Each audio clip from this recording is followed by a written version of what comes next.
siya na kontento. Binalik-balikan niya ang kuweba. Dinala niya ang perlas dito sa isla. Tay, tama na yan! Ano ka ba? Ayaw niya Alena yung ginagawa mo! Wala akong pakialam kung ayaw niya. Nandito siya sa pamamahay ko. Pwede kong gawin lahat ng gusto ko. Naibang ka na! Dahil yan sa dami ng alak na nainom mo, hindi ka na nag-iisip na maayos! Sukdulan niyang kasamaan mo!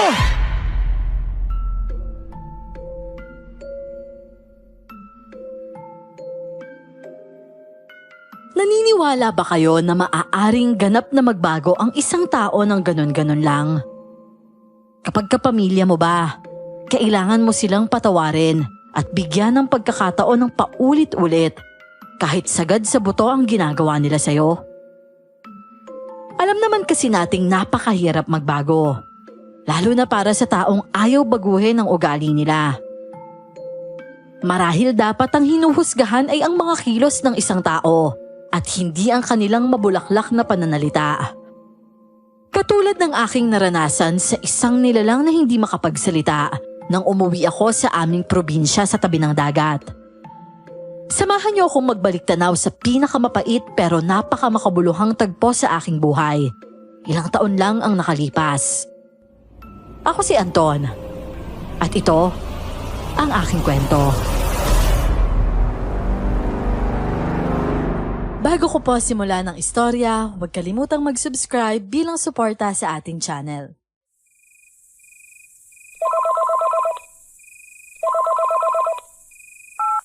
Hello, Tay. Napatawag ko kayo. Tulungan niyo kami! May nalulunod! Lola, bakit po gamit niyo yung cellphone ni Tatay? Ano po nangyayari? Doon sa dagat! Sa dagat may nalulunod! Dahil sa aswang! Dahil sa aswang, Anton! Ho? Anong ibig niyo sabihin aswang? Hindi ko po kayo maintindihan. Nasaan po si Tatay, si Nanay, tsaka sino po nalulunod? Nalulunod? Anton, wala na sila. Lola, sagutin niyo ako. Sino ba nalulunod? Si Maymay ba? Uhuli na ang lahat, Anton. Bilisan mo, Apo. Kinabahan ako. Napatayo ako agad at iniwan lahat ng kasamahan ko. Patay na ang cellphone ni Tatay nang tawagan ko ulit. Tinawagan ko si Nanay pero wala ring sumasagot. Hindi ko malaman ang gagawin nang makuha ang ganitong tawag mula sa lola kong may problema sa pag-iisip. Hindi ko alam kung paniniwalaan ko siya o hindi dahil maaaring sinusumpong lang siya. Hindi na lang ako nagbaka sakali. Agad akong lumuwas pa uwi ng probinsya. Patay ang ilaw sa buong bahay nang dumating ako. Nagdoble ang kaba ko noon. At nang buksan ko ang pintuan, dito ko na natagpuan si Lola. Nakaupo siya sa isang sulok at nanginginig. Anton! Apo, Diyos ko po! Apo! Lola, ano nangyayari? Nasaan sila? Sa dagat, Anton. Sa dagat. Pero bakit po sila nandun ng gabing-gabi? Ang tatay mo, may nalunod daw dahil sa aswang. Ayaw niyang umuwi, iho. Ayaw niya. Hindi ko siya mapilit. Andun lang siya sa bangka. Bakit po ba? Lasing na naman po ba siya? Hindi ko alam. Hanapin mo sila, Anton. Para ang awa mo na. Oo, sige ho. Tumakbo ako papunta sa tabing dagat malapit sa bahay namin. Namataan ko ang isang bangka sa pampang. Lula nito si Tatay na basang-basa at duguan. Tama ang kutob ko. Lasing nga siya. Sinuri ko ang pampang at walang bakas ng aking nanay at nakababatang kapatid. Tay, nasa sila Nanay at Maymay. Nasaan ho sila? Nalunod sila. Ano? Ba't kayo pumalaot? Tay, ano ba? Ang lakas ng ulan eh. Malapit na rin kasi ang karawan ni Sandra. Naisip ko lang. Ginusto ko lang naman silang isama sa kabilang isla para maging masaya siya. At hindi ang araw nung umalis kami. Pero nung pabalik na kami, tumama ang panahon. Tinadyo kami. Tumuob ang bangka. Tingin ko talaga, may sirena sa ilalim namin eh. Yun ang may pakana ng lahat ng ito, Anton. Maniwala ka sa akin! Diyos ko naman, Tay. Sigurado bang hindi dahil sa kalasingan yan? Kung ano na naman sinasabi niyo eh. Ano kung si Rena? Usapang lasing na naman kayo. Maniwala ka sa akin, anak. Hindi ako may kagagawan yan. Isisi mo lahat sa akin, wag lang yan. Sirena talaga. Aswang ng dagat. Inuha sila ng sirena. Tay, magsabi po kayo ng totoo. Puro katang isip lang yung mga yan.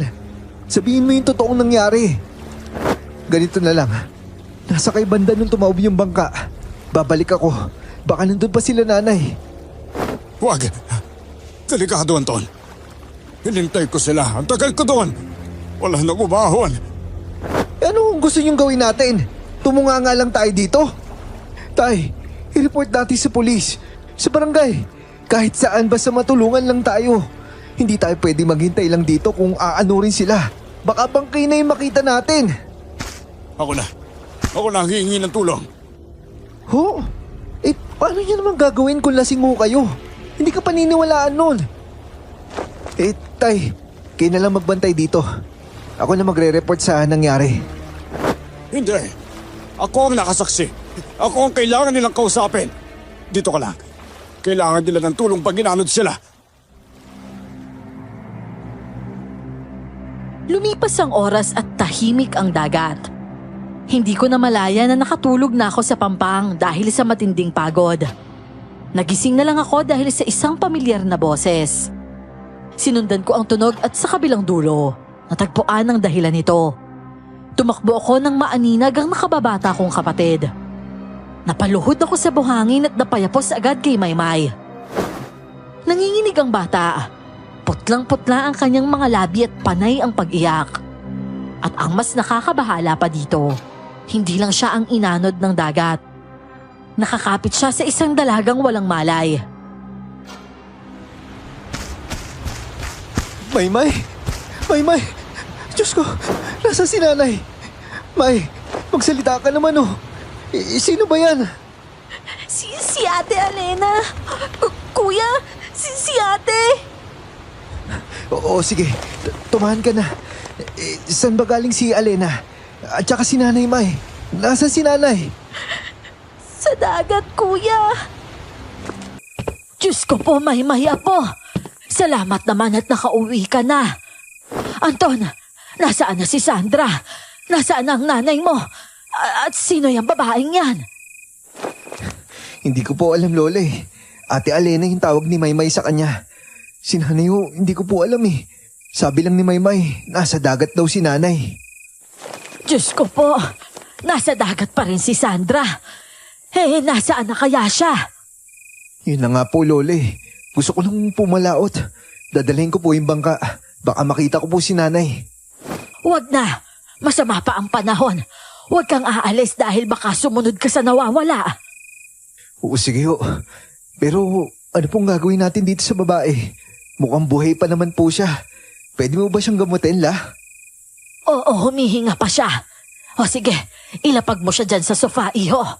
Wala naman siyang mga sugat pero parang latang-lata siya. Honey, bakit? Bakit mo siya dinala dito, Anton? Tay, teka lang naman. Huwag mo siya saktan. Hindi. Demonyo ang babaeng yan. Hindi mo ba nakikita? Kakaya ba siya? Malamang, yan ang sirena na nakita ko sa dagat. Yan yung aswang dagat. Tay, sandali lang, wag! Hinatak ni tatay ang kamay ng walang malay na dalaga. Pwersahan niyang inaalis ito sa sofa. Pinigilan ko siya pero hinampas lang niya ang mga kamay ko. Dahil dito ay lumapit si Maymay at niyakap ang dalaga. Sa galit ni tatay, hinablot niya si Maymay at tinulak palayo. Humampas ang ulo ni Maymay sa lamesa at tumama ang batok sa kanto nito. Pagkatapos ay lumagapak sa sahig ang maliit niyang katawan. Sinubukan kong gisingin si Maymay pero hindi siya gumagalaw. Tiningnan ko ang batok niya at nakitang nagkalat ang dugo sa kanyang buhok. Nagdilim ang paningin ko noon at sinuntok ko si tatay. Walang ginagawang masama yung bata, Tay.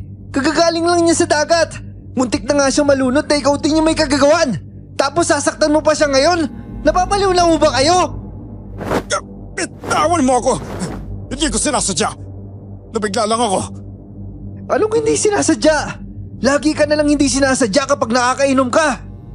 Abay mayabang ka na ngayon ha? Ano? Porket nagtatrabaho ka sa Maynila? Binabastos mo na ako? Etong sa'yo! Sinapak ako ni tatay. Pilit niya akong tinutulak hanggang sa nadapa na ako. Tinadyakan niya ako ng paulit-ulit. Huminto lang siya dahil nakuha ng atensyon namin si Lola. Tinuturo niya ang dalaga at hindi namin napansin na nakayakap na ang dalaga sa kapatid ko. Pinalayo siya ni tatay sa bata pero ayaw niyang bitawan si Maymay. Maya-maya pa, nangisay ang dalaga at tuluyan ng nanghina. Dito na nagising si Maymay. Kumurap-kurap ang bata na parang walang nangyari sa kanya. Lola, ano nangyari? Parang pinanggaling niya si Maymay ah. Pero tingnan mo, parang siya naman ang nanghina. Lola, tumawag na kaya tayo ng doktor. Wag! Tumigil kayo! Walang kikilos. Pumilami nga kayo. Bakit naman ho? Kailangan din natin ipacheck si Maymay. Nahimatay siya dahil sa ginawa mo, tay. Baka may head injury yung bata. Tama na! Okay na siya. Hindi ba't gising naman na siya? Malaking eskandalo pa yan. Sabi ng pumirme na kayong lahat eh. Pero paano itong babae? Paano kung hindi na siya magising? Kargo natin siya. Tumahimik ka. Walang tatawag ng doktor. Walang lalabas. Ikaw ang may kasalanan yan. Kasi nga dinala mo pa yan. Eh sana iniwan mo na lang sa pangpang yan. Parang walang problema. Ano? Gusto mong iwanan ko siya doon? Mukhang siya nga yung nagligtas kay Maymay eh. Hindi pa nga natin alam kung aswang yan eh. Ay, basta. Dito lang kayo.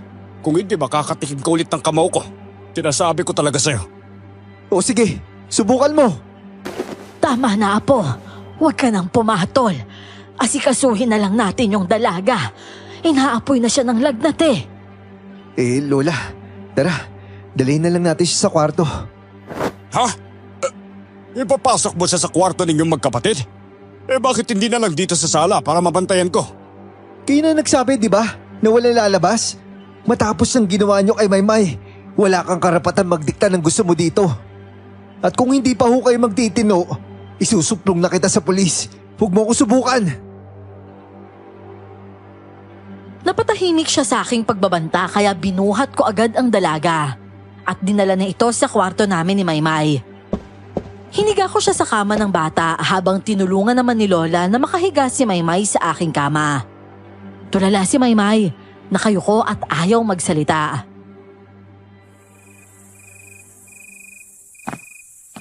Maymay, Apo, ano bang nararamdaman mo? May, ayos ka lang ba? Magsabi ka ha, saan ba masakit? Anton, mukhang nabigla siya sa nangyari kanina. Naku, sino ba naman hindi matutroma? Galing pa siya sa dagat, Lola. Ang dami nangyari kay Maymay ngayong gabi pa lang. Kawawa naman ang batang yan. Maymay, iha, kumalma ka na. Okay na ang lahat. At patingin na lang ng sugat mo si Lola, ha? Tama si Lola. Ligtas ka na. Pero Anton, tingnan mo. Nawala ang dugo sa batok ni Maymay. Oh? Paano naman nangyari yun? Nakapako kanina, ang dami ng dugo sa batok niya. Imposible namang bigla na lang nawala yun. Hindi kaya tama si Felipe. Hindi normal ang dalagang yan.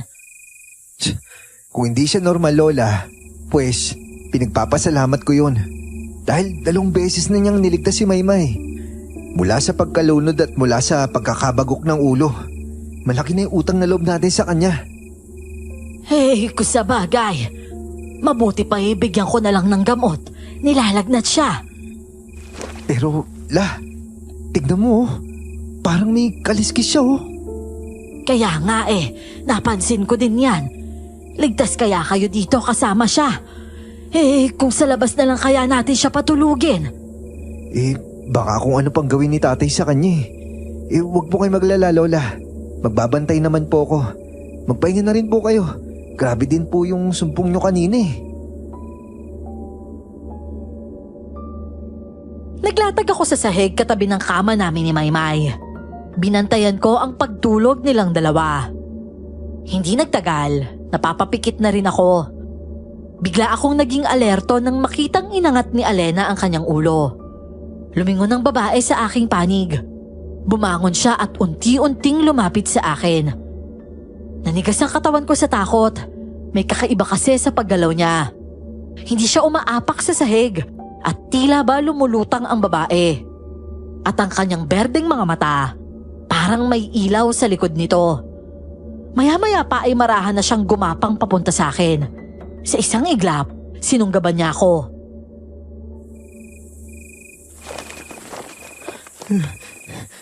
Anton! Anton!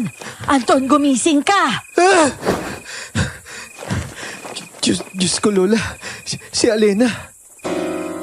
Bakit? Binabangungot ka, Apo. Ano ba ang tungkol kay Alena? Natutulog pa siya. Hindi, Lola. Nakita ko talaga siya. May mga pangil siya. Tapos berde yung mata niya. Lola, nakakatakot. Kailangan mo nang bumangon, Apo. Meron akong masamang balita. Si Sandra. Diyos ko, ang nanay mo. Natagpuan ang bangkay niya sa Pampang. Nalunod siya, Apo. Nawala ang takot sa buong pagkatao ko at napalitan ng pighati. Pumunta kami sa Pampang at totoo nga. Pumanaw na si nanay. Walang ibig si tatay. Si Maymay naman ay tulala. Hindi pa rin umiiyak ang bata. Hindi naman mapigilan ang pagluha namin ni Lola. Ramdam kong parang may kumuha sa puso ko at kinukusot ito mayat maya. Hindi ako makatulog at hindi rin ako makakain. Sa burol kung umasta si tatay ay parang hindi siya namatayan. Nagpapakasaya siya ng husto sa mga inuman, kasama ang kanyang mga kaibigan. Nakakapagtaka rin na mabilis na naghilom ang lahat ng kanyang sugat.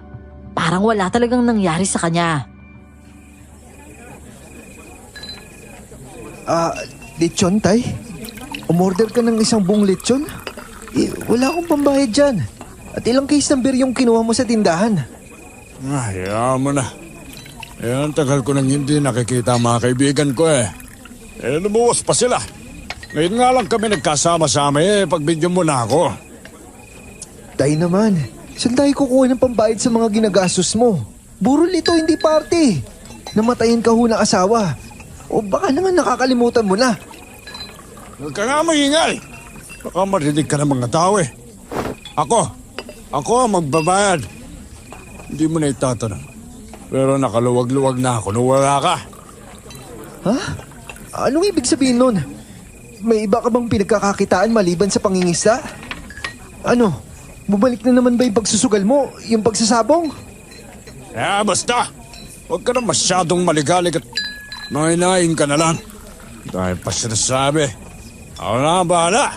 At meron akong paparating na bagong motor mamaya. Huwag kang mag-iskandalo Bayad na yon. Kung gusto mo, paperam ko sa'yo para maka-joyride ka naman. Anong motor? Tay, yung libing ni nanay dapat yung asikasuhin. Hindi ko pa nga nabubuo yung pambayad dun Ano bang Nagdadahilan. Nang gabing yon, lumabas ako sa bahay. Lola, ano pong nangyayari? Kanina pa namin kinakatok ang pinto. Pumasok si Felipe at ang kaibigan niya sa kwarto. Apo, nasa loob si Alena. Ano? Ba't nila nilak yung pinto? Diyos ko, anong ginagawa nila? Lola, nasa po yung susi? Eto, pero binarikadahan ata nila Hindi kami makapasok. Nalinti ka na. Tay, Mang Simeon, alam ko nandiyan kayo sa loob. Buksan niyo yung pinto, kundi tatawag ako ng pulis. Ano ba? Bakit ba nagwawala ka dyan? May pinakita lang ako kay Simeon Anong pinakita? Alena, ayos ka lang ba? Nasa sulok ng kama ang babae. Pinapaliit ang katawan niya at nakadikit sa dingding. Nakataklubong at nanginginig ang manipis niyang katawan. Nasa paanan naman ng kama niya si Mang Simeon, nakatitig pa rin sa dalaga. Nagbubulungan sila ni tatay at panay ang sulyap sa kanya. Anong ginagawa nyo? Anong balak nyo sa kanya? Lumabas na nga kayo. Hindi nyo ba nakikita? Takot na takot siya sa inyo. Ay nako, kumalma ka nga lang. Ipinapakita ko lang naman kay Simeon. Ito natagpuan natin. May alam siya sa mga aswang dagat eh. Hindi pa nga tayo sigurado dun eh. Umalis na lang kayo. Hindi ito perya. Huwag nyo siyang tignan ng ganyan. Hoy, ikaw bata ka. Tama ang tatay mo. Masyado ka nga mayabang. Kala mo ko sino ka? Huwag ka na nga mangialam sa mga bagay na hindi mo alam ha. Nagmamagaling ka masyado eh. Ang tingin ko lang naman, hindi tama na may 2 lasing at matandang lalaki na pumapasok sa kwarto na isang dalaga. Mali yun. Sige na. Ano pa bang pinuputok ng butsi mo ha? Pinakilala ko lang naman si Simeon eh. Ay naku, talaga nga pre. Tuloy na lang natin ang inuman. Nakita mo naman na lahat ng dapat mo makita eh. Tama ka pare. Magdiwang na nga lang tayo. Mama? Mama? Iha, Maymay. Hindi si Alena ang mama mo. Halika na dito. Huwag mo na muna siyang kulitin. Siguro nag-aalala siya kay Alena. May, okay na siya. Umalis na sila tatay. Mama? Mama? Anton, iho. Naaapektuhan na talaga si Maymay sa lahat ng nangyayari. Minsan na lang siya magsalita. At yun pa ay para tawagin si Alena na mama. Oo nga po, Lole. Nakakabahala talaga. Napansin niyo ba na hindi rin siya talaga lumalapit kay tatay? Parang takot na takot ho siya eh. Oo, umiiwas siya. Si Alena lang talaga ang gusto niyang lapitan. Hindi ko masisisi kung pati sila tatay naintriga na kay Alena. Gusto kong pigain yung kasagutan mula sa kanila ni Maymay, Lola. Ano ba talaga nangyari kay nanay? At saka saan galing ba itong si Alena? Sigurado ako nagsalita siya kasi nalaman ni Maymay yung pangalan niya eh. Oo, apo. Pero naiintindihan mo naman ang sitwasyon ko, hindi ba? Wala din ako sa sarili. Sinusumpong ako dahil palyado na ang isip ko. Hindi mo naman ako sinisisi o pinipilit. Ganon din siguro ang nangyari kay Maymay. Naapektuhan na talaga siya. Lalo na't nakita niya kung paano namatay ang mama niya. Naintindihan ko naman po, Lola. Pero nababahala kasi ako kung totoo bang asong si Elena, Lola. Paano kung atakihin niya tayo? Hindi naman siguro, iho. Kung ganun nga matagal na niya tayong sinaktan, hindi ba? Mukhang siya pa nga ang takot sa atin. Yun nga po eh. Pero sana kahit isa sa kanila makapagsalita at makausap ng maayos sa lalo madaling panahon. Hindi kasi ako naniniwalang aksidente lang yung nangyari kay nanay. At silang dalawa lang yung makakapagsabi sa akin ng katotohanan. Hindi naman kasi mapagkakatiwalaan si tatay eh. Huwag kang mainis, apo. Konting pasensya pa. Kahit papano ipagpasalamat na lang natin sa Diyos na naligtas si Maymay. At alam kong si Alena ang dahilan nun. Yun na nga lang po yung pinanghahawakan ko, Lola. Wala akong magagawa ngayon, kundi protektahan lang sila lalo na kay tatay. Pero mukhang kulang pa rin ang pagbabantay ko. Dahil isang aberya ang naganap kinabukasan. Nakapuslit pa rin si tatay ng kalokohan niya. Nagsimula ito nang marinig ko ang pag-uusap nila ni Mang Simeon sa inuman. Pinilit kong magtimpe, pero sumusobra na talaga si tatay sa pambabastos kay nanay. Nakaratay pa nga sa kabaong ang asawa niya. Pero kung ano-ano na ang sinasabi nito. Oy, pare! Kamusta na yung sirena mo? Ayun. Nakaiga pa rin. Nalalanta. Parang mahina eh. Alam mo, nababwisit na nga ako eh. Ay, ganun ba? Sayang naman. Ang ganda pa naman nun. Wala pa rin bang pakinabang? Wala eh. Naiinip na ako eh. Akala ko pa naman kukubra na tayo. Marami pa namang ibang pakinabang yan dalagang yan. Nakakahumaling naman siya. Pwedeng. Ay, nako, tama ka. Biyudo na ako sa wakas. Kahit ano, pwede ko nang gawin. Pero hindi ba, magdidis ka rin ang mga plano natin yan. Pwede pa rin yan. Basta't ako bahala sa'yo. Ay, naku, ikaw talaga. Kaya ang akit na kaibigan eh. Ay, naku, ang galing mo talaga. Na sinusubukang basain ng mga binti ni Alena. Ate!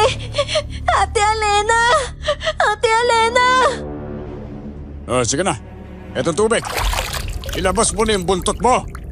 Sige na, Serena. Dali! Tay, ano ginagawa mo?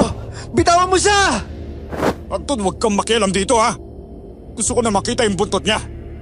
Halika, tulungan mo ako dito. Ilublob na natin yung binti niya sa balde. Hindi makuha sa salak ng tabo eh. Dapat ata nakalublob talaga eh. Dali, buhatin mo yung kabilang paa niya. Tay, tama na yan! Ano ka ba? Ayaw niya Alena yung ginagawa mo! Wala akong pakialam kung ayaw niya. Nandito siya sa pamamahay ko. Pwede kong gawin lahat ng gusto ko. Maawa naman po kayo sa kanya. Hindi niyo ba nakikita? Umiiyak rin yung anak mo sa ginagawa mo kay Alena. Wala ka na ba talaga pakialam kahit kay Maymay? Basta't magawa mo na lang yung gusto mo. Hey, teka! Anong nangyayari dito? Diyos ko, Alena! Lola, pakikuha mo na si Maymay, please. Maymay, halika muna dito, iha. Tumahan ka na. Ano? Ako na naman may kasalanan? Sinusubukan ko lang naman kung lalabas yung buntot niya, Serena. Ilang beses bang sasabihin ko sa inyo na huwag niyong pakialaman si Alena, Tay? Maawa naman kayo sa kanya. Hindi ako naawa. Aba, bakit naman ako maawa? Siya ang pumatay sa nanay mo. May pruweba ba kayo? Paano mo nasabi? Bigla na lang siyang sumulpot sa gitna ng dagat. Yan ang paniwanag mo doon. At nakita ko nga, may sirena doon nung nasa kasagsagan kami ng bagyo. Hindi mo sigurado kung si Alena yon. At sa tingin mo ba, kung sinaktan ni Alena si nanay, didikit ng ganyan si Maymay sa kanya? Hindi gagawin yun ng bata.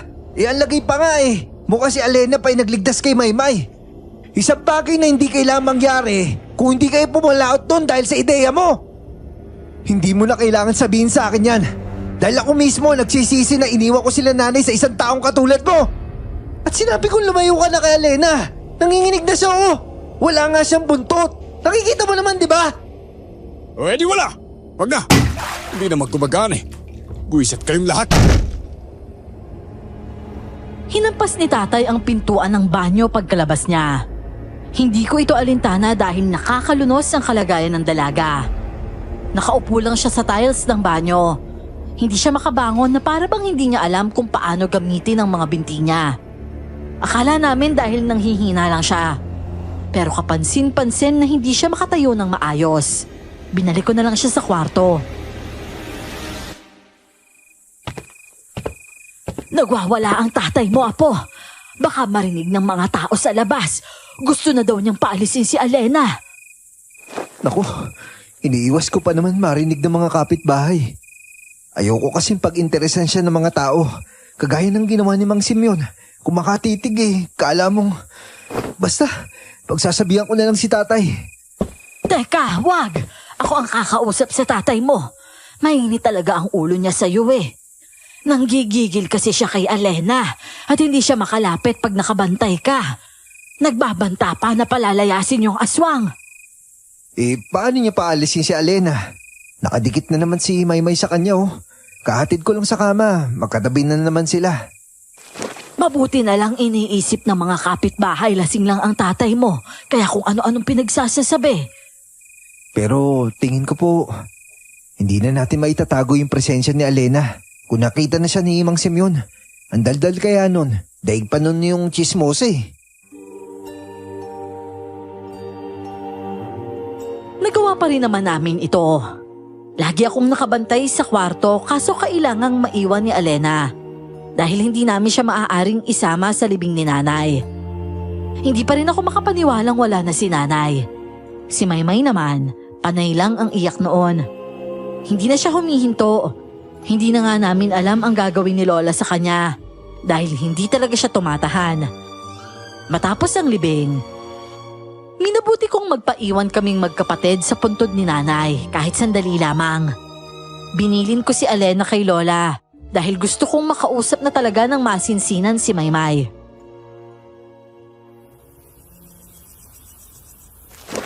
May, pasensya ka na ha. Wala ako dito nung nangyari yung lahat. Nagbulakbol kasi ako dun sa Maynila. Hindi ko kayo nasamahan ni nanay. Alam ko naman lasinggero si tatay. Pero pinagsisisihan ko na talaga na hindi ako responsable. Sana mapatawad mo ko. Pangako hindi na kita iiwan. Lagi ako nasa tabi mo. Kuya, si Mama, si Ate Alena.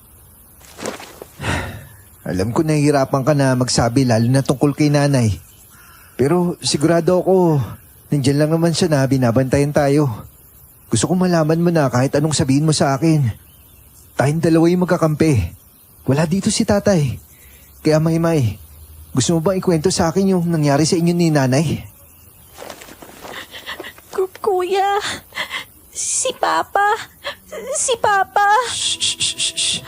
Tahan na, May. Sige na. Huwag mong pilitin kung hindi mo pa kaya. Magpahinga ka na lang. Umuwi na tayo.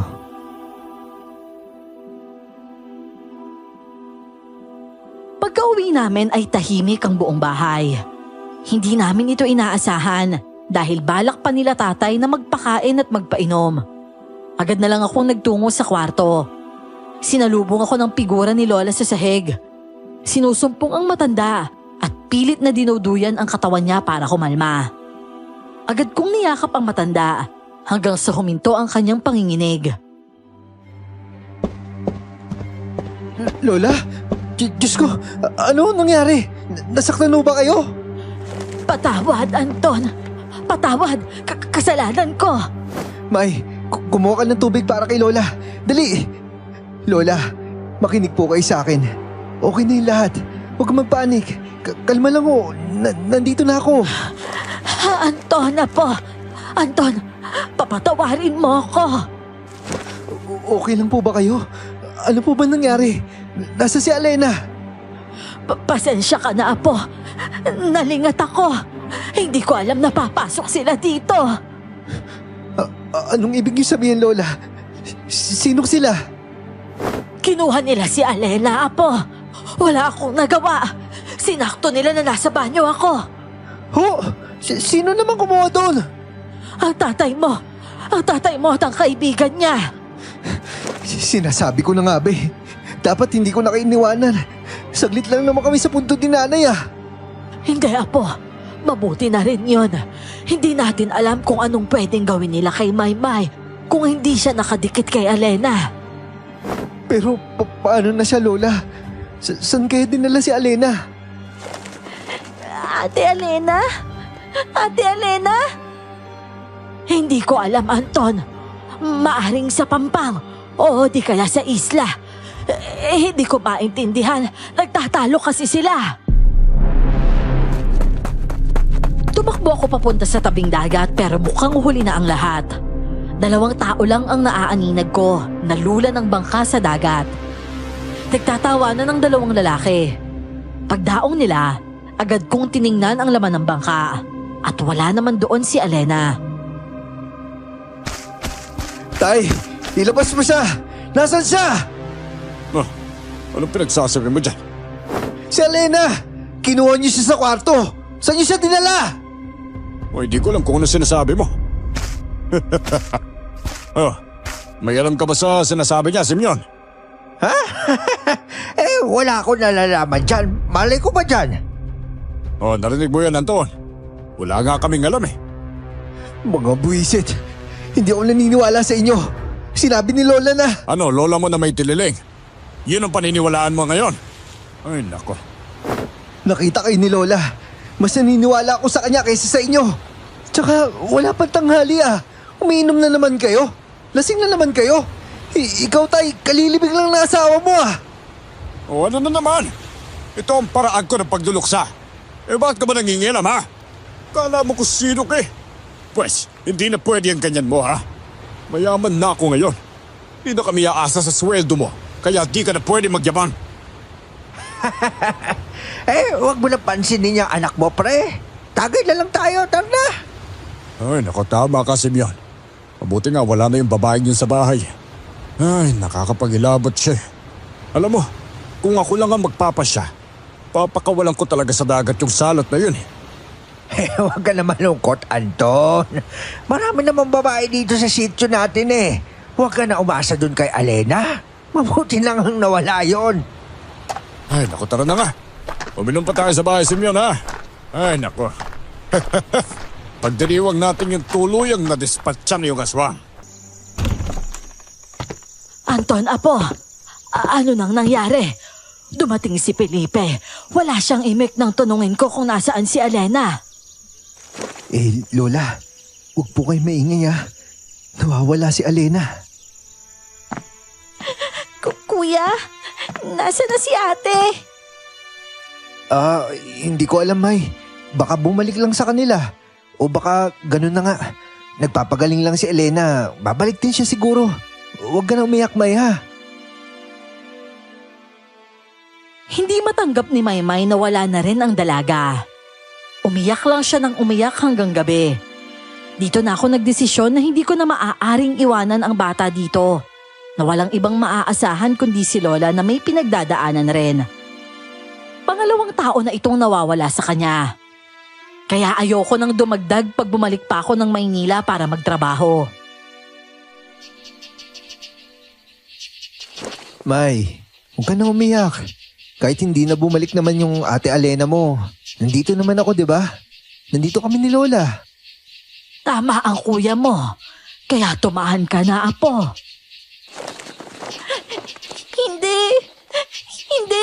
Si ate Alena. Si mama. Wala na sila. O siya, ganito na lang. Huwag ka na malungkot. Hindi na ako aalis. Hindi na ako babalik na Maynila. Hahanap na lang ako ng pagkakakitaan ko dito. Hindi na ako magtatrabaho doon, okay? Basta huwag ka lang umiyak, Maymay. Talaga ba, apo?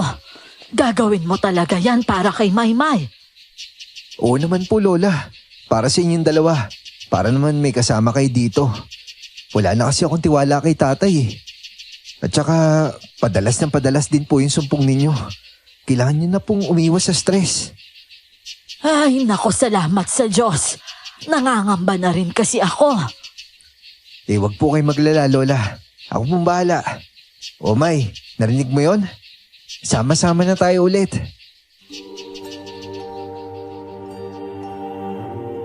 Kinagabihan ay ginising ako ng aking kapatid. May tinuturo siya sa labas ng kwarto. At dito ko natagpo ang bukas ang pintuan. At namataan ko na nakahilata si tatay sa sofa. Tulog na naman siya sa kalasingan. Pero may iba pang sinasabi si Maymay. At mas nakakabahala pa dito. Nakangiti siya. Excited ang bata. At ngayon lang siya naging ganyan kasaya ulit.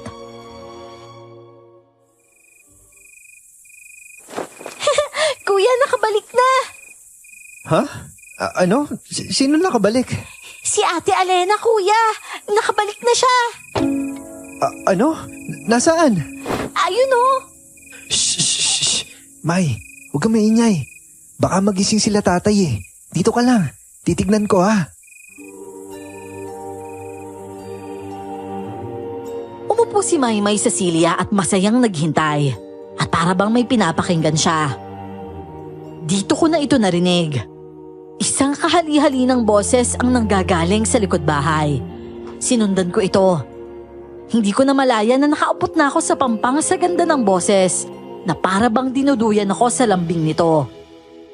Papasara na ang aking mga mata at papikit na ako ng tuluyan habang tumatapak sa dagat nang biglang nanlaki ang mga mata ko sa sumunod na boses na narinig ko. Tulong! Tulungan niyo ako! Anton! Ikaw ba yan? Tulong! Mang Simeon, ano pong ginagawa? Diyos ko, ba't ganyan ang binti niyo? Tulungan mo ako, iho! Parang awa mo na! Napakasakit! Iahon mo ako! Bilisan mo ang hapdi! Ang hapdi sa balat, iho! Bakit ho ba kayo nandito? Tubig dagat yan eh. Mapdi talaga yan dahil puno kayo ng sugat. Yun na nga eh. Ang sakit. Nabalatan yung binti ko. Diyos ko. Nabalatan ho? Paano nga? Natutulog lang ako sa bahay. Pero bigla na lang ako nagising dahil may narinig akong kumakanta. Napakaganda ng boses ng babae, Anton. Hindi bidyoke yun ah. Para bang nanay na pinapatulog yung anak. Ganun kalambing yung boses noon. Nahalina ako sa boses kaya ayun, sinundan ko. Tapos, dito po kayo nakaabot? Oo, nasa dagat na pala ako. Umabot ako sa malalim na parte. Hanggang ulo na yung nilalakad ko pero tuloy-tuloy lang ako dahil nga gusto ko sundan yung boses. Tapos doon ko naramdaman na merong kamay na humatak sa akin. Paano pong humatak? Wala naman pong ibang tao dito ah. Hindi ko nga alam, Anton. Naramdaman ko, hinihila na lang ako pababa eh. Muntik na ako malunod. Mabuti na lang nakaligtas ako. Pero si Rena may pakana nito. At sa palagay ko, hindi lang si Rena. Tingin ko maging Dara. Mas mabagsik pa. Mga aswang talaga sa dagat. Hindi kaya lasing na naman kayo kaya kayo napadpad dito? Hindi, Anton. Tignan mo, may pruweba ako. Sige nga, sinong gagawa sa akin nito kung hindi aswang? Totoo ang sinasabi ng matanda. Panay kalmot at galos ang kanyang buong binti. Nabalatan na ito. Tinulungan ko na lang siyang bumangon mula sa pagkakaratay sa buhangin at inalalayan pa uwi sa kanila. Hindi ko alam na isang malaking sorpresa ang madadatnan ko pag uwi ko sa bahay. Natagpuan ko si Maymay na may kalaro siya. Si Alena, nakangiti ang dalaga at mukhang masigla na ang kilos.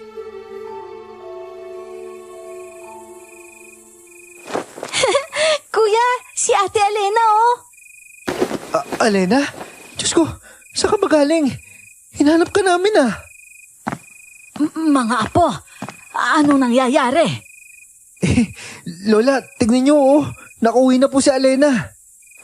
Sus Mariosep, nakakabigla naman kayo. Hasan ka ba galing? Nag-alala kami sa'yo.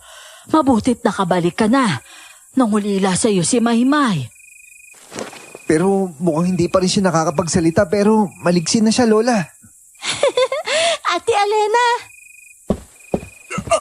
Anong kalokohan to? Bakit nandito yan? Nakabalik na po si Alena, Tay. Hindi ba kayo natutuwa para kay Maymay? Hindi na siya malungkot, oh. Anong? Hindi ko... Wala na siya. Bakit nandito yan ulit? Ayun niyo po ba nun? Masaya na ulit si Maymay. Tapos magaling na si Alena. Kaunti na lang at malapit na nilang masabi kung anong nangyari kay nanay. Hindi ba't mas okay yun, Tay? Para malaman na natin yung totoong pangyayari. Para may kaliwanagan na tayo. Sinasabi ko lang naman. Ayoko nandito yung babaeng yan eh. Masyado siyang kakaiba. Baka di natin na lang. Pag kinalangan pa tayo nag-aalaga ng aswang. Baka sugurin pa tayo ng taong bayan eh. Yun ay kung lalabas si Alena. Pero hindi niya gagawin yun. At kung kayo mismo ni Mang Simeon yung magkukwento sa kapitbahay, hindi niya naman siguro gagawin yun, hindi ba? Aba syempre hindi. Basta ayoko lang ng ganyan dito. Palisin mo na nga yan. Ngayon din. Dalhin mo sa dagat kung saan siya nanggaling. Nagsisimula na namang magwala ang matanda. Dahil dito, dahan-dahang binitawan ni Alena ang laruan na binigay sa kanya ni Maymay. Tumayo ang dalaga at lumapit kay tatay. Napahinto kaming lahat. Sa kauna-unahang pagkakataon, napaurong si tatay sa takot sa dalaga. Nilapit nito ang mukha niya kay tatay at huminto sa kanyang tenga na para bang may ibubulong sa kanya. Binuka niya ang bibig niya pero walang boses na lumabas. Nanlaki ang mga mata ni tatay at sa kanyang taranta, tumama pa siya sa pintuan paalis. Ate Alena? Anong ginawa mo kay tatay? Takot na takot siya sa'yo ah. Ngayon ko lang siya nakitang nagkaganon. Napakayabang ng taong yan pero natakot talaga siya. Alena? Hindi sumasagot ang babae. Bumalik lang siya sa kama at pinulot ang laruan ni Maymay. Naglaro ulit ang dalawa. Tinitigan ni Lola ang dalaga ng mabuti. Matapos ng ilang minutong panunood sa kanilang dalawa, bumulong ito sa akin. Anton, apo, pwede ba kitang makausap sa labas? O sige ho, tara ho Lola.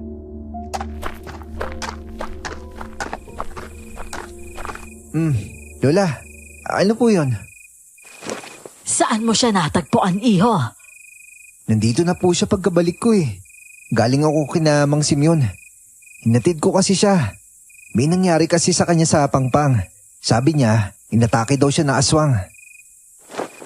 Abay, hindi ba masyadong nakakaduda ang pagkakataon na may ganon? At yung pag-uwi ni Alena? Yun nga din po yung iniisip ko eh. Pero di ko rin maipaliwanag ang lahat na nangyayari dito sa atin. Basta, ang mahalaga sa akin, nakita ko na ulit ngumiti si Maymay. Simula nung nalunod si nanay. Tsaka okay lang sa akin na bumalik si Alena. Kasi bumalik na rin yung sigla ni Maymay. Gayunpaman, hindi ko pa rin maiwasang mabahala sa sinabi ni Lola. Dahil napansin ko din ang mga pagbabago sa misteryosang babae. Una, nakakalakad na siya ng maayos. Pangalawa, nawala na ang panghihina niya. At tila ba mas malakas pa siya ngayon. Pangatlo, may kakaibang ningning ang balat niya. Mas kapansin-pansin kaysa sa dati. At hindi ko maipagkakaila na nakakahalina ito.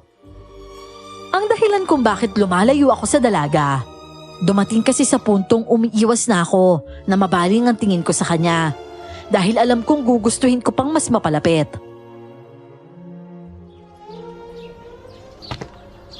Magandang umaga ho, Lola. Nasaan po si tatay? Ewan ko ba dun sa lalaking yon? Malamang naglulustay na naman ng pera o di kaya ay umiinom sa labas. Baka natakot na ng tuluyan kay Alena kaya hindi na bumalik. Mas okay na rin po yun. Imbis na nandito siya sa bahay at nanggugulo. Pero ang pinagtataka ko lang, Lola, saan kaya nanggaling yung pera nun? May alam po ba kayong ibang pinagkakakitaan niya? Kasi nung tinanong ko siya, wala namang maayos na sagot sa akin eh. Hindi ko rin alam, apo. Ilang linggo na yan na napapansin ko bago pumanaw ang nanay mo. Abay, pinagtalunan pa nila dahil kung ano-anong pinagbibibili nitong si Felipe. Oo nga po eh. Dumating nga po yung bagong motor.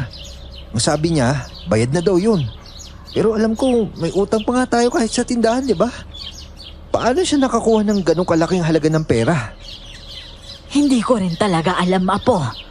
Masyadong maraming sikreto yung tatay mo. At dahil po dyan, naalala ko tuloy. Babayaran ko na lang pala yung utang sa tindahan. Ay, ako na, apo.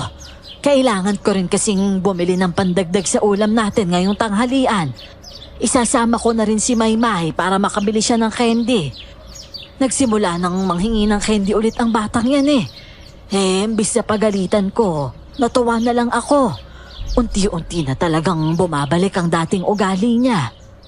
O sige po, Lola. Ito pong pero. Dahil lumalayo ako kay Alena, hindi ko na siya laging nababantayan. Isang dahilan kung bakit nasalisihan niya kami at nabulgar ang aming sikreto sa mga kapitbahay. Nangyari ito dahil kay Maymay.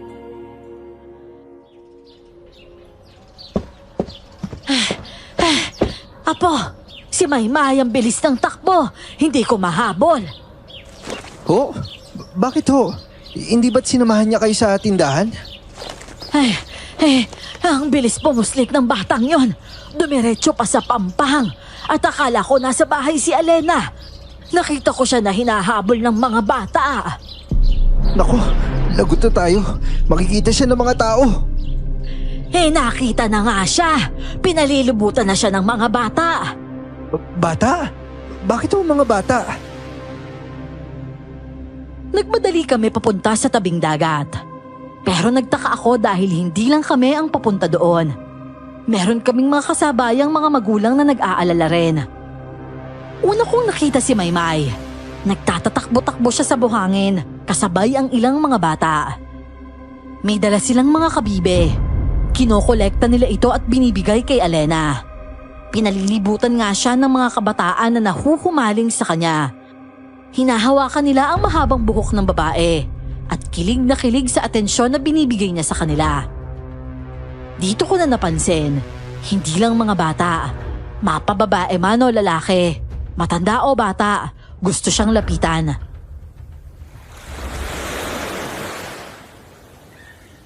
Lola, ano nangyayari? Lahat sila gustong dumikit kay Alena, oh.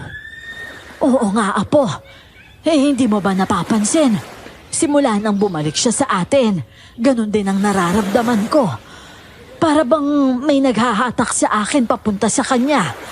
Hindi ko mawari pero palagay ang loob ko sa batang yan.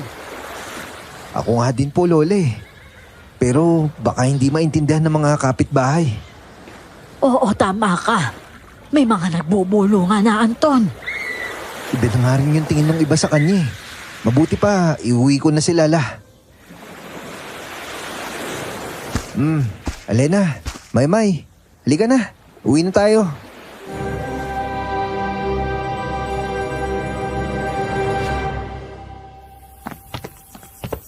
Mabuti naman at umuwi na kayo, Apo.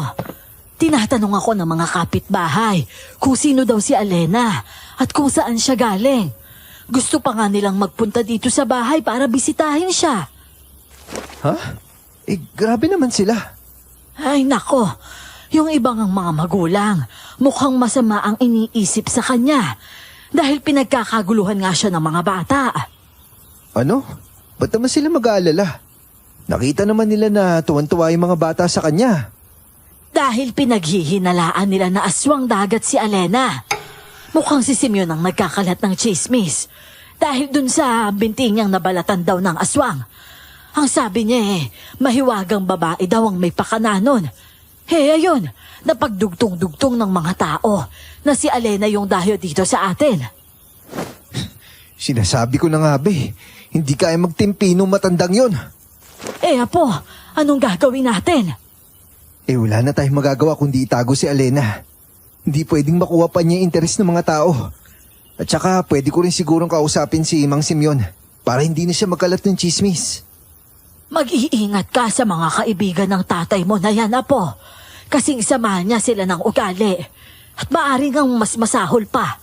Puro alak na kasi ang dumadaloy sa utak ng mga yan. At wala na sila sa wisyo.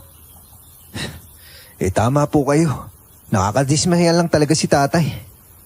Siya dapat yung haligi ng tahanan pero ganyan yung ugali niya. Sana nga huwag na siyang bumalik dito. At sana tigilan na tayo ng mga kaibigan niya.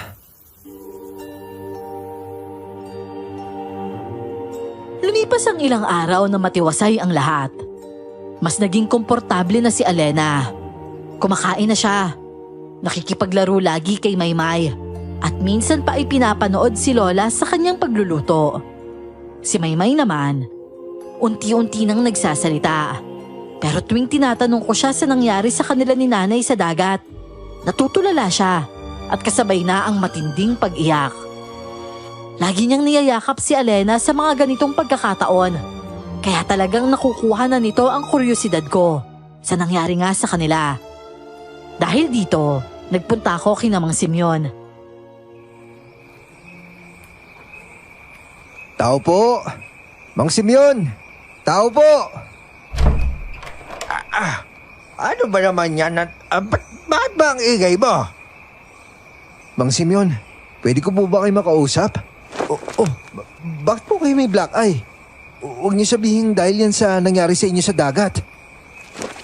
Anton? Ba't ka nandito? Nasaan yung tatay mo? Ho? Hindi ba't kayo nagkakasama? Hindi pa ho siya umuwi Hindi kami nagkakasama at meron lang kaming hindi pinagkasunduan ng tatay mo. Nagkasuntukan ho ba kayo? Kaya kayo may pasa na ganyan? Bakit ka ba nagtatanong? Wala kang pakialam doon. Bakit ka nga ba nandito? Kita mong umiinom ako Simula kasi nang bumalik sa amin si Elena, parang natakot na si tatay May katanungan lang ako. Nabalitaan ko nga yan. Bumalik na yung babaeng yon. Anong nabalitaan? Ang sabi sa akin, kayo daw yung nagpapakalat ng chismis na aswang si Alena. Ako? Naku, hindi no. Ang sinabi ko lang, hinila ako na aswang. Pero paano niyo po ba nasabing aswang si Elena? Tsaka may binanggit ka sa akin dun sa pangpang. Ang sabi mo, Magindara siya? Ano yun? Maraming kwentong bayan tungkol sa Magindara. Ang iba, sinasabing mabait na uri sila. Mga magagandang nilalang na naninirahan sa dagat. Meron silang katawan na magandang babae, pero may makulay na buntot na isda. Mahaba yung buhok nila at nagtataglay yun ng magandang boses. E di kung ganun ho, hindi po pwede maging Magindara si Alena. Dahil wala naman po siyang buntot. At saka hindi siya nakakapagsalita. Hindi natin alam kung bakit ayaw niya magsalita o bakit hindi niya magawa yon. Pero nakakahalina ba siya? Kasi yun yung sinasabi ng mga matatanda eh. Lahat ng tao gusto lapitan ng isang Magindara, lalo na ng mga bata. Oo. Pero dahil siguro na napakaganda niya. Kung mabait naman yung Magindara, bakit po kayo natatakot sa kanya? Abay dahil may dahilan kung bakit aswang ng dagat ang tawag sa kanila. Oo, mabait sila sa mga bata. Pero kinatatakutan namin ang uri niya. Kami mga mangingisda, alam namin na hindi lang tao ang naninirahan sa dagat. Dahil napakalawak at misteryoso ng dagat para isipin na hindi lang tayo ang maaaring nakikinabang sa ating karagatan. At ang mga nilalang na katulad niya ang naghahari dito. Nananakit sila, Anton. Nangahatak sila pababa ng dagat at nanlulunod. Mabangis talaga sila. Pero hindi naman mo hindi ka ba talaga marunong magsalita? Ate Alena, kain ka na po. Ano? Ayaw mo ba talaga kaming kausapin? Itong isda oh. Ba't ayaw mong kainin? Apo, gulay lang ang kinakain niya palagi. Pero bakit ho? Ate Alena, kain ka na po. Hindi siya kakain na isda, May. Kasi kasing uri niya yan. Tama ba ako, Alena? Anton, iho, eto na naman tayo. Tay? Felipe, hindi naman namin inaakalang babalik ka pa. Pasensya na kayo na eh. Kailangan ko lang ng magpahimaspas eh. Nadala kasi ako ng ngirit ng ulo eh. Bakit ho kayo bumalik? Gusto ko sing humingi ng tawad sa'yo. Dahil sa asal ko nitong mga nakarang araw eh. Simula nang dumating si Alena dito sa atin, natensyon na kasi ako. Dahil alam mo naman, simula nang pumanaw na si Sandra. Ewan ko ba, parang nawala na ako sa sarili ko eh. Dahil yun sa kakainom nyo eh. Yun na nga rin. Kaya nga naisip ko rin huminto na sa kainom eh. Basta simula ngayon, wala na kayong makikitang alak dito. Hindi na talaga ako inom. Ha? Seryoso ba kayo? Simula na namulat ako, may hawak na kayong bira. Hindi na nga eh. Anton, naliwanagan na ako. Naging masahol ang mga kinikilos ko sa inyong lahat. Mapapatawad niyo ba ako? May, Nay, Anton. Hindi ko alam. Siguro patunayan niyo muna yung sarili niyo. Maniniwala siguro kami kapag kaya niyo na kontrolin yung sarili niyo at hindi na kayo laging bayolente. Ginagawa ko lang naman yun dahil sa alak. Umiinit ang ulo ko eh. Pag di naman ako nakainom hindi ba maayos naman ako? Abay, ang tanong dyan kung kaya mong hindi na uminom. Tsaka tayo maliban doon. Hindi mo na pwedeng gawin kay Alena yung ginagawa mo dati ha. Huwag mo na siya papakailaman. Oo, pangako yun. Hindi ko na siya gagambalahin. Tinupad ni tatay ang mga pangako niya na talagang kinagulat namin. Kahit si Maymay nga ay hindi na nangingilag sa kanya. Hindi pa rin malapit ang bata, pero hindi na ito umiiwas sa kanya. Hindi ako naging kampante kaya malimit na balisa ako at hindi makatulog. Dahil dito, natsyempohan ko ang isang nakakabahalang pangyayari. Madaling araw nang napabalikwas ako sa kama dahil basa ang mukha ko. May mga patak ng tubig galing sa bubong. Napakunot ang noo ko dahil hindi naman umuulan. Agad kong tsinek ang kama ni Alena at wala siya doon.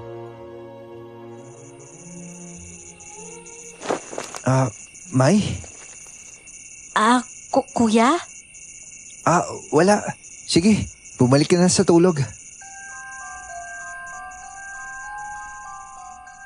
Nang makita kong pumikit na ulit ang mga mata ng bata, napalingon ako sa bubong dahil sigurado akong may narinig akong mga yabag sa taas.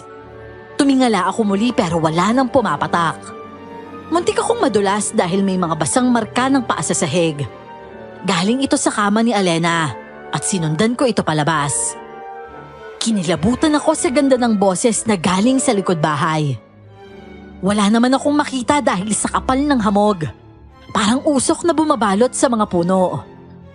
Susundan ko sana ang boses, pero isang malamig na kamay sa aking balikat ang nagpahinto sa akin. Alena? Anong ginagawa mo dito sa labas?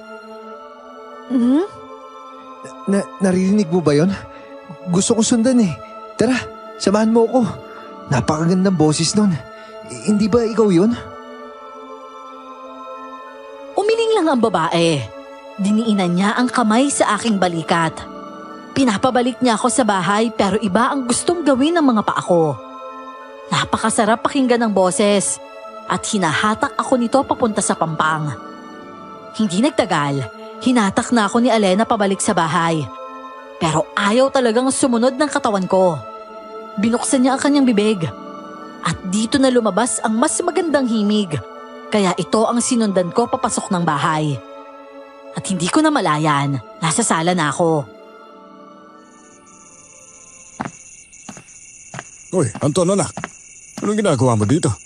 By this oras na ng gabi na. Ayos ka lang ba dyan?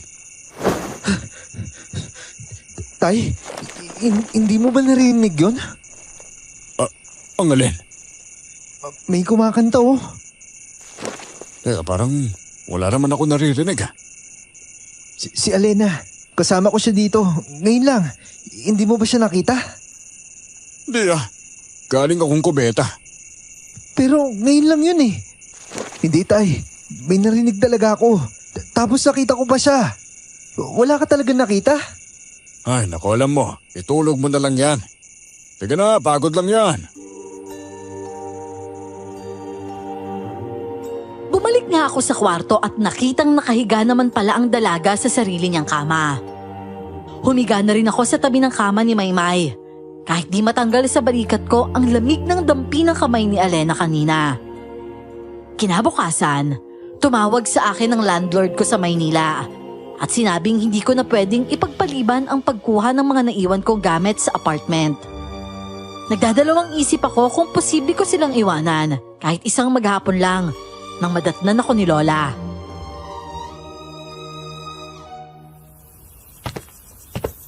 Anton, apo, may problema ba?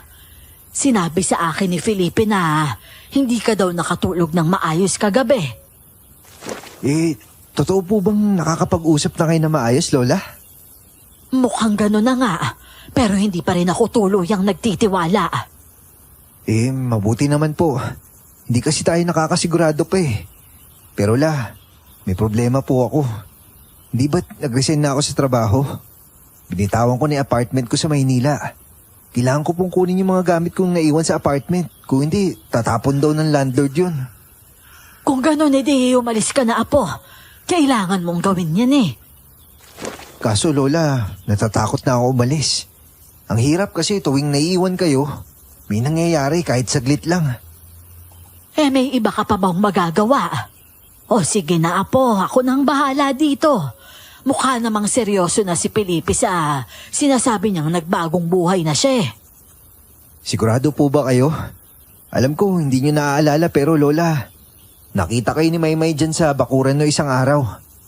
Akala niyo daw po, nakabalik na kayo sa islang kinalakihan niyo. Hinahanap niyo daw yung aso niyo. Ay, talaga. Pagpasensyahan niyo na ako, apo, ha? Wala po kayong kasalanan dun, Lola. Wala po kayong kontrol doon. At hindi naman tulad nung ilang beses na malala po talaga. Hindi kayo nagtutulak ng stress ngayon. Medyo nalilito lang pero hindi na po kayo nagpapanik. Ay, mabuti naman. Ayoko kasing umabot na masaktan ko kayo o ang sarili ko.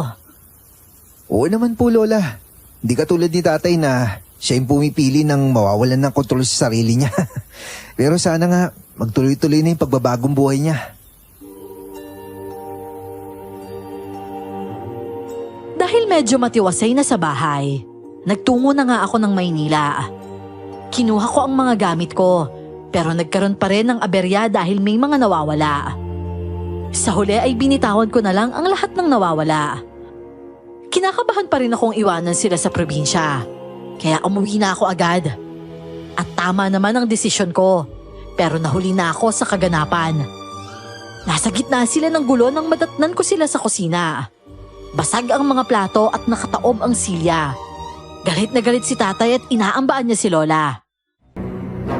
Sinunggaban niya si Lola at nagawa niyang hampasin ng matanda. Dahil dito, nagdilim ang paningin ko. Humarang ako agad at tinulak siya. Tumama siya sa lamesa at dumausdos mula dito.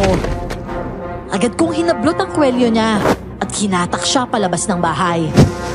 Hindi na siya nakapalag sa bilis ng mga pangyayari. Nilak ko agad ang gate sa kabila ng paghampas niya dito. Lumiya ka, Anton. Buksan mo ang pinto! Hindi mo ako pwedeng palayasin sa sarili kong pamamahay! Buksan mo! Kung hindi, wawasakin ko to! Huwag ka nang babalik kung ganyan pa rin ugali mo. Ikaw yung sinungaling. Sabi mo magbabago ka na. Sinaktan mo na si Lola. Hindi ka pa ba nahiya sa sarili mo? Puro walang kalaban-laban yung sinasaktan mo. Mahiya ka naman. Huwag mo na subukan bumalik kung nananakit ka na matanda at bata. Magsisisi ka talaga sa ginawa mo, Anton. Pangako yan! Eh wala namang kwenta yung mga pangako mo eh. Bumalik ako agad sa kusina para i-check ang nangyari kay Lola. At natagpo ang nakahiga ng matanda sa kama ni Alena. Pinapatahan ng dalaga si Lola. Hinihimas niya ang braso nito, kaya unti-unting inaantok na. Nagpasalamat ako kay Alena, pero natandaan ko ang interes ng dalaga nang banggitin ni Lola ang tungkol sa perlas. Napaisip ako kung may kinalaman ito kay Alena. Hindi naman nagtagal. Nalaman ko din ang sagot sa aking mga katanungan. Malapit nang maghating gabi nang humahangos na humingi ng tulong si Mang Simeon.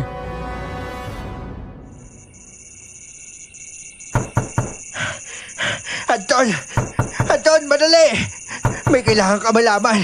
Buksan mo yung pinto! Kailangan ko ng tulong mo! Mang Simeon? Diyos ko, gabi na po ah. Importante ito, Anton. Alam ko nag-aaway kayo ng tatay mo. At nagtalo di kami.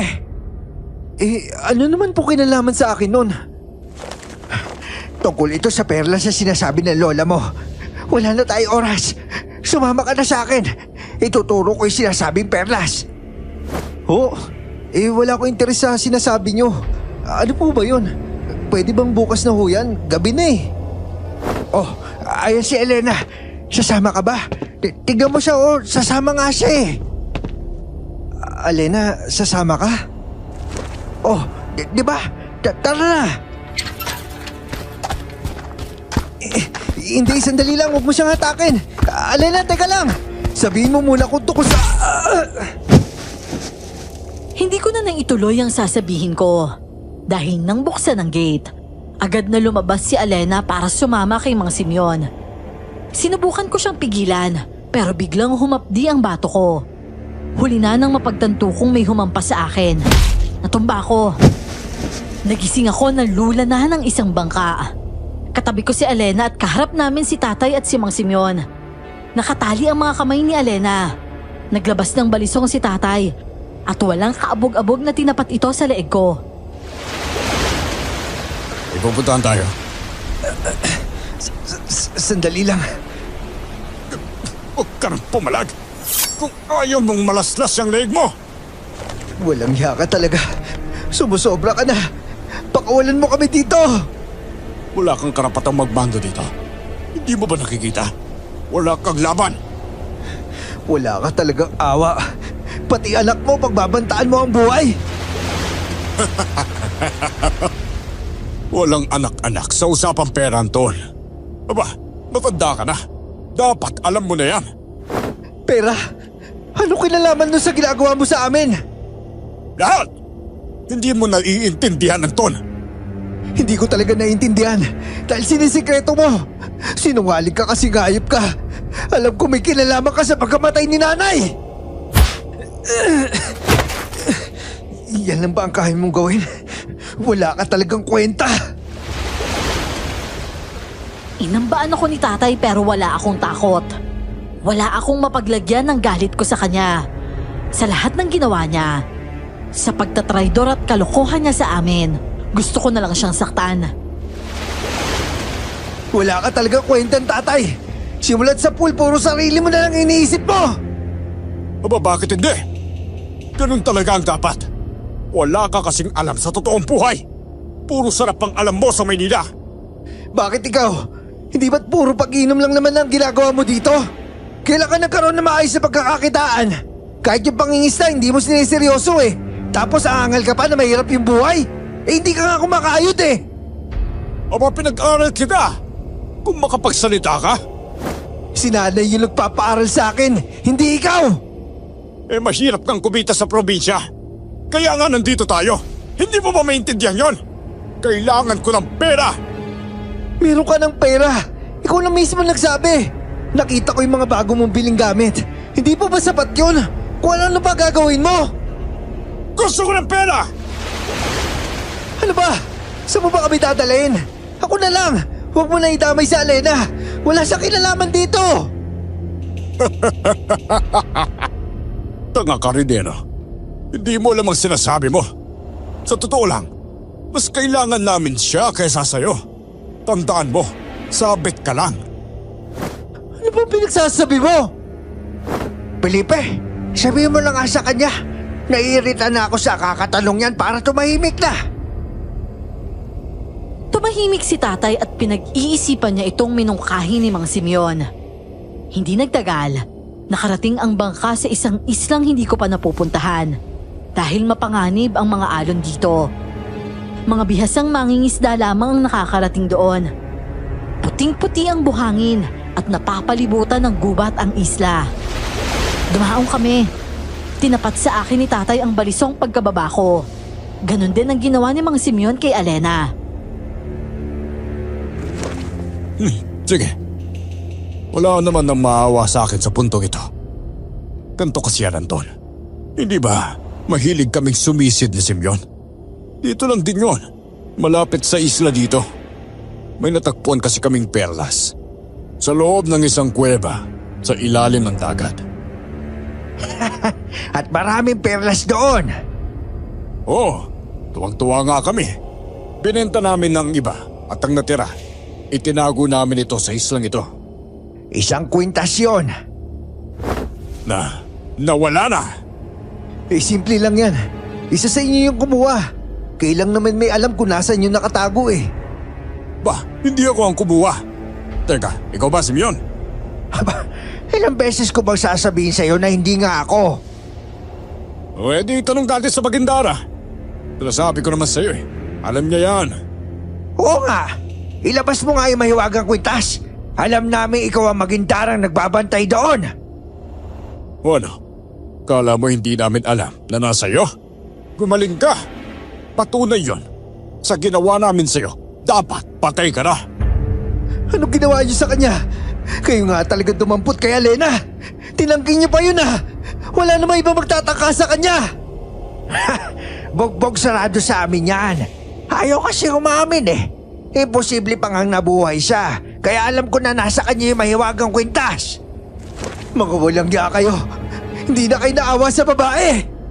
Eh, di naman babae yan eh. Aswang yan. Ginamit niyang perlas sa kwintas. Yun lang ang maaaring paliwanag kung bakit siya gumaling. Sinabi ko naman sa'yo pare, di ba? Dapat inuna natin ibenta yon. Eh, kinailangan ko nga para gumaling ako. Alam nga naman pabayaan ko yung sarili ko. Ayan na naman tayo eh. Una ka na naman. Akala ko ba hati kapatid? Ba, ako naman ang unang nakakita sa kuweba, hindi ba? Kung hindi ko itunuro sa'yo, masisisid mo ba? Pero ako'y nakakuha ng perlas. Parehas lang tayo may karapatan doon. O na, sige na. Magtatalo pa ba tayo hanggang dito? Basta ang importante, malaman natin kung saan itinago nitong aswang. Hoy, Elena! Pagsalita ka! Alam namin na marunong ka naman. Ituro mo! Saan mo tinago? Ayaw mo magsalita ha? Ganito na lang. Kung ayaw mo, sasaktan namin si Anton. Dinakma na nga ako ni Mang Simeon. Matapos umiling-iling ni Elena, bigla na lang akong sinaksak ng matanda sa aking braso. Sinubukan kong manlaban pero pinigilan ako ni tatay. Yumuko si Elena. Nagsimulang bumuhos ang ulan. Hindi nagpatinag ang mga lalaki. Pinahirapan nila ako. Hindi ako nagpaawat at nagpampuno kami ni tatay. Ginasim niya. Kung ayaw niyang magsalita, turuan mo ng leksyon niyang buwisit na yan. O ikaw na bala. Aminin mo! Sige pre, gusto pa yata nito ng round 2 eh. Wag! Bawa kayo, tay! Mang Simeon! Huwag kayo sasaktan! Tumahimik ka, Anton! Kailangan namin gawin to. Tumakbo ka na, Elena! Takbo! Ginagamit niya yung tubig dagat! Hindi ko alam. Ayaw gumana ng lubid. Napakalakas niya, Felipe. Takbo, Simeon! Sandali lang gumana. Yung mata ko! Yung mata ko, Felipe! Elena! Diyos ko! Anong ginagawa mo? Yan ang sinasabi ko. Aswang talaga siya! Nahulog ang mata ni Mang Simeon sa tubig. Dinampot inatak siya ni Elena pabalik sa tubig. Nawala sila sa aming paningin. Nagunahan pa kami ni tatay pabalik sa bangka. Nakakyat ako pero hinila niya ako. Nalublob ako sa tubig at nakaahon ako. At nakitang nagmamadali siya sa pagsagwan. Balak na sana akong iwanan. Tumakbo ako para habulin siya. Pero lumalalim na ang tubig. Sinubukan kong languyin. Pero napahinto ako dahil hindi ko na maigalaw ang braso kong nasaksak. Tay! Bumalik ka dito! Hindi na! Bahala ka na dyan! Walang iya ka talaga! Manigas ka dyan. Ay, teka lang. Sandali. Ano nangyari? Maghindara. Alam kong ikaw yan. Tigilan mo yung bangka ko! Gumigewang-gewang ang bangka noon. May matinding puwersang humahampas sa isang panig nito. Kumapit ng mahigpit si tatay, pero nanganganib na tuluyang tumaob ang bangka sa pag-atake ni Elena. Tama na! Tama na! Patuharin mo na kami! Hindi ko sinasadya! Ako may kasalanan! Yung ba gusto mong marinig? Patawarin mo na ako, Elena! Tumigil ka! Wala nang maniniwala sa mga pinagsasabi mo! Hindi! Nakakaintindi ito si Elena, hindi ba? Hindi ka limaw lang. May isip ka, hindi ba? Huwag mo ako saktan. Palulungkot si Maymay kapag sinaktan mo ang tatay niya. Huwag mong gamitin yung bata para lang makalusot ka! Walang iya ka talaga! Tumahimik ka, Anton! Naiintindihan ako ni Elena, hindi ba? Ba't tatawarin niya ako? Dahil mabait naman talaga siya. Elena, kung gusto mo, patitirahin kita sa bahay ko. Hindi na kita gagambalahin. Kahit anong gusto mo, ibibigay ko. Basta parang awa mo na. Elena. Nahuli niya ang gusto ng aswang dagat sa sumunod niyang sinabi. Umahon si Elena sa bangka at natakot si tatay dahil umupo ito sa harap niya. Ibabalik ko ang kwintas. Oo, tama ang narinig mo. Nasa akin ang kwintas. Gusto mong maibalik yun sa'yo, hindi ba?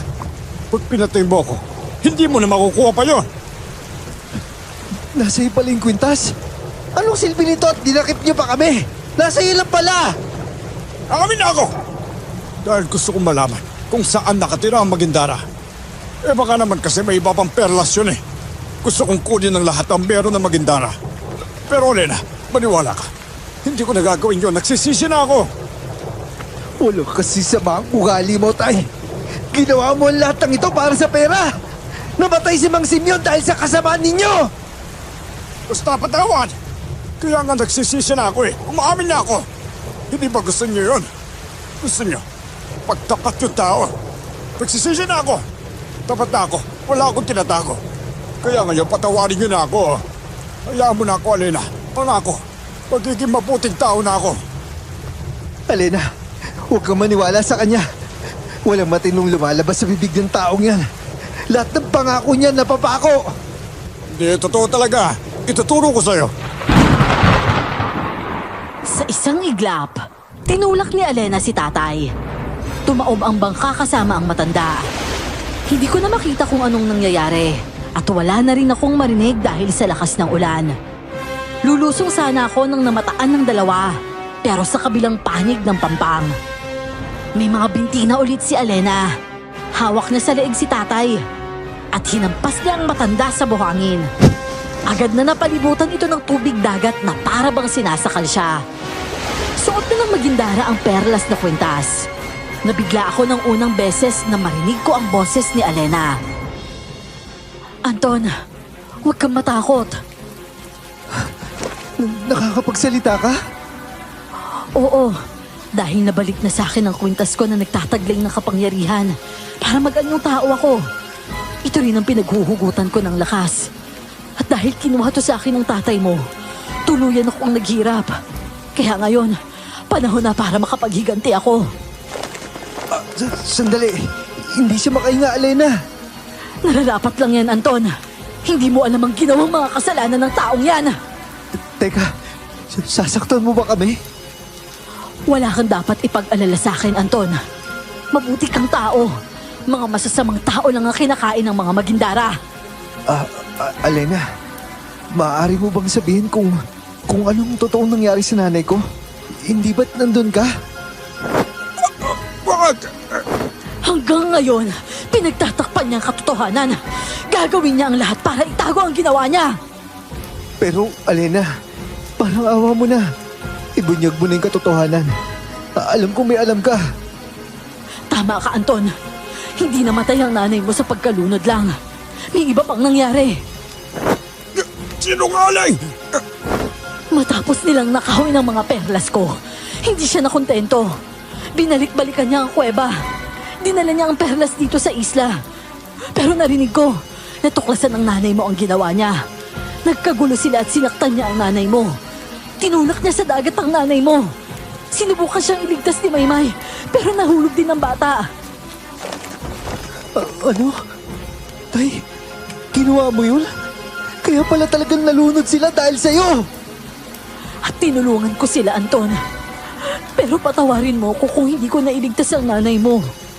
Sinubukan pa niyang tatay mo na lunurin silang dalawa. Pero si Maymay lang ang nasaklolohan ko. Nahuli na ako para sa nanay mo.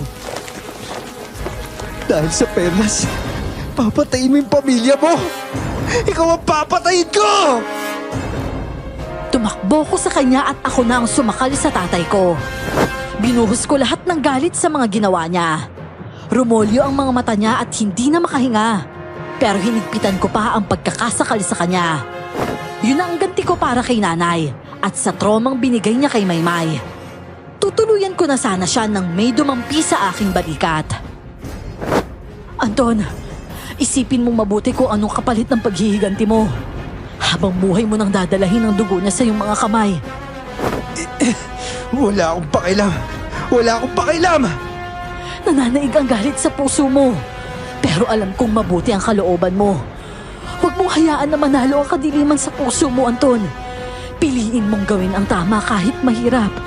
Para kay Maymay, alam kong hindi mo gugustuhin na malaman niya ang gagawin mo. Tatay pa rin niya yan. Dahil sa paalalang ito, dahan-dahan kong nagawang bitawan ang leeg ni tatay. Sumalampak siya sa buhangin dahil doon.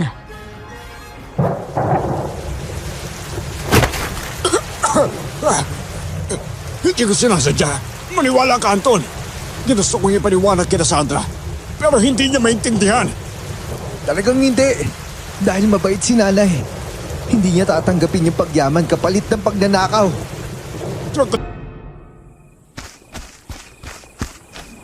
Anton, apo! Mabuti naman at ligtas kayo ni Alena. Nag-alala kami ni Maymay.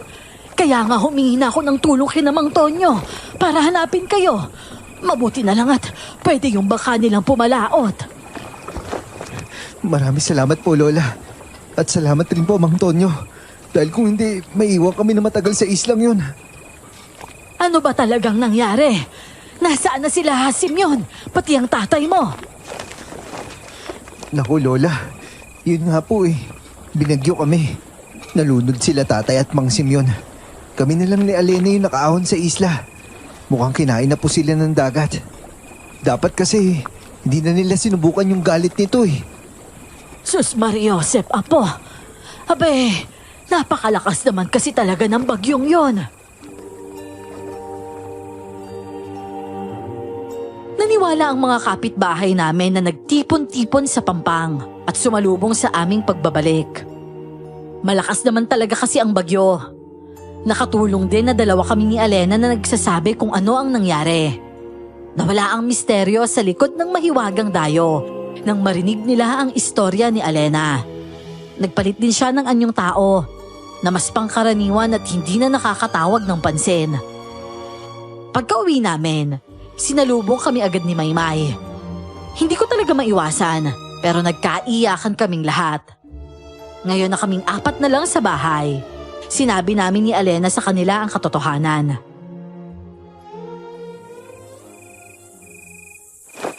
Lola, Maymay, may sasabihin kami sa inyo. Isa po akong magindara. At tama ang hinala niyong lahat. Isa akong aswang dagat. Pero huwag kayong matatakot sa akin, Lola.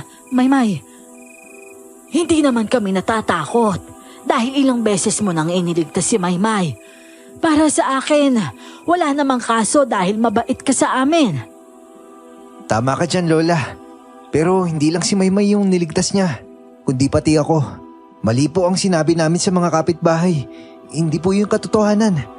Iba po yung dahilan ng kamatayan ni tatay at Mang Simeon. Ninakaw po kasi nila yung perlas ko.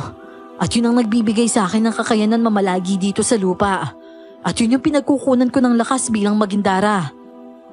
Kaya pala nang hihina ka dito at hindi ka makalakad. Tama po yun, Lola Celia. At nang marinig ko na sinabi niyo ang tungkol sa perlas, agad ako sumama para malaman kung nasan ito. Pero masama pala yung balak ni tatay. Dinakip nila kami, Lola. Dinala kami sa isla. Plano lang pala lahat ni tatay yun. Pinalabas niya nawawala yung kwintas pero alam naman niya yun kung nasaan. Para mapilit si Elena na sabihin kung saan siya nakatira. At sinaktan po nila si Anton. Pero hindi nila alam, yung tubig dagat ang nagbibigay sa akin ng karagdagang lakas. Doon ko nga po natunghayan yung totoong itsura ng magindara. At dahil po sa masamang balak nila sa amin, napas lang po si Mang Simeon. Binugbog pala si Elena nung nawala siya dito sa atin. Gustong-gusto ko na nga pong isumbong sa inyo, pero alam kong itatanggi lang nila yon. Alam kong kailangan kong maghintay ng tamang panahon at pagkakataon. At yung pagbabalik ng boses ko, pinatay po ni Mang Felipe ang asawa niya. Sinubukan ko silang iligtas pero si Maymay na lang ang inabot ko. Diyos ko, tama nga ang kutob mo, Anton. Ang tatay mo talaga ang dahilan ng pagkawala ni Sandra. Diyos ko, kaawa-awa naman ang anak ko. Ang hirap din po talagang tanggapin nung ganun pangyayari. Pero wag po kayo mag-alala, Lola. Ako man, gusto ko siyang patayin pero tama si Alena. Walang patutunguhan yung pagiganti ko. At hindi gugustuhin ng nanay mo na maging mamamatay tao ka, Apo. Opo, Lola. Kaya pinaubaya ko na lang kay Alena yung pagiganti. Sa puntong ito, dahan-dahang lumapit sa akin si Maymay. Naiiyak ang bata kaya niyakap ko siya ng mahigpit. Para bang nakahinga siya ng maluwag nang lumabas na ang katotohanan. May, okay na. Wala na siya. Hindi mo na kailangan matakot kay tatay. Hindi ka na niya masasaktan ulit. Kuya, si Mama, hindi ko siya nahatak pataas ng bangka. May, wala kang kasalanan doon. Hindi ka dapat makonsensya na ikaw yung nakaligtas. Si tatay ang lahat na may gawa nun. At sigurado ako kung papipiliin si nanay, ikaw yung liligtas niya.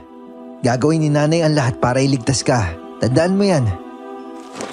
Salamat, Ate Alena. Niligtas mo ko. Walang anuman, Maymay. Ako nga ang dapat magpasalamat sa inyo dahil inalagaan niyo ako dito nung nanghihina ako. Pero may utang pa kami sa'yo, Alena eh. Pero huwag ka mag-alala. Ibabalik ko lahat ng kinuha sa'yo ni tatay.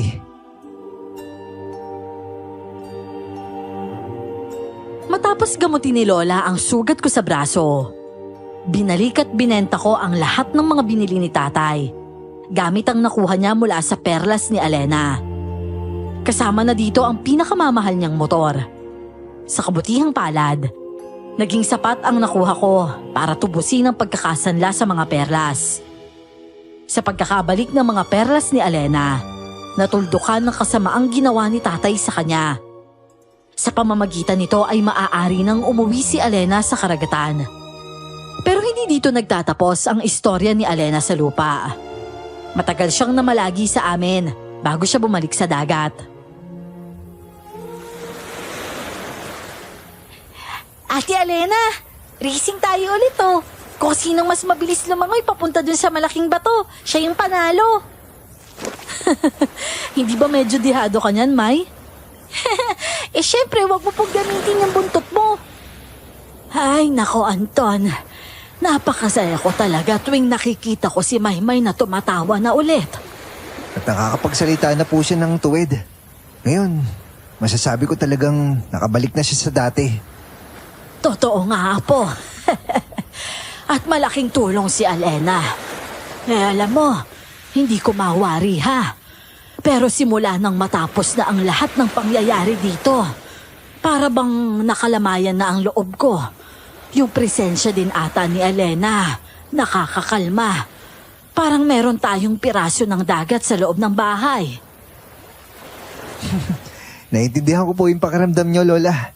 Napansin ko nga, halos wala kayong sumpong simula nung kumalma lahat sa bahay. Kahit ako man, natanggal niya yung lungkot ko dahil sa pagluluksa kay nanay. Ay nako, ay sana nga hindi na siya umalis. Mukhang desidido na siya, Lola eh. Alam ko malulungkot din si Maymay pero galing mismo kay Alena yon. Ang puso daw niya ay nasa dagat. Doon siya nakatira kaya siguro pwede naman natin siyang ayain na bumisita palagi.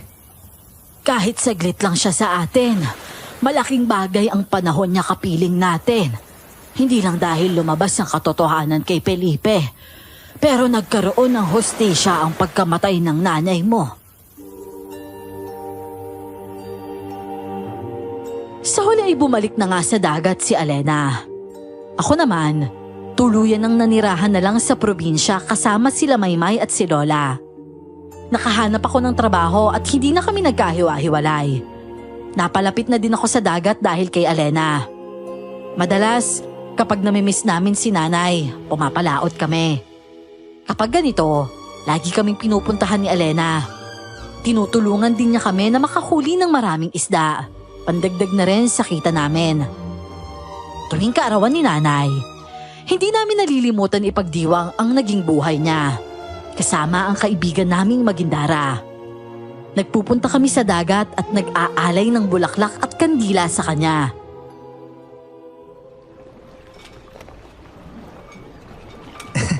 Nay, nandito kami ulit. Dalaw lang. Maligayang kaarawan sa iyo ah. Si Maymay, malaki na po. Nag-aaral na po siya. Hello po, Nay. Gagalingan ko po sa eskwela. Pangako po yan. At huwag kang mag-alala, Sandra. Sundo at hatid ko yan si Maymay. Mabuti na rin ako. Bibihira na ang mga sumpong ko. Salamat kay Alena dahil lagi niya akong tinutulungan para kumalma.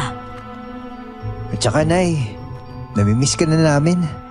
Pero alam kong ginagabayan mo lang kami kung nasan ka man. At saka mabuti na yung kalagayan namin at masaya naman kami. Kaya wala kayong dapat ipag-alala. Sa bawat taon na lumipas at sa bawat punta namin sa karagatan, nakahanap ako ng lakas para maghilom. Hindi ko alam kung mapapatawad ko pa si tatay sa ginawa niya. Pero masasabi kong hindi na ako galit. Sabi kasi ni Lola, hindi makakabuti na may dalang hinanakit at puot sa dibdib. Minsan, kailangan mo na lang talagang bitawan para magaan sa loob. Hindi para sa taong gumawa sa iyo ng masama, kundi para sa sarili mo. Hanggang dito na lang po ang aking kwento. Maraming salamat sa inyong pakikinig.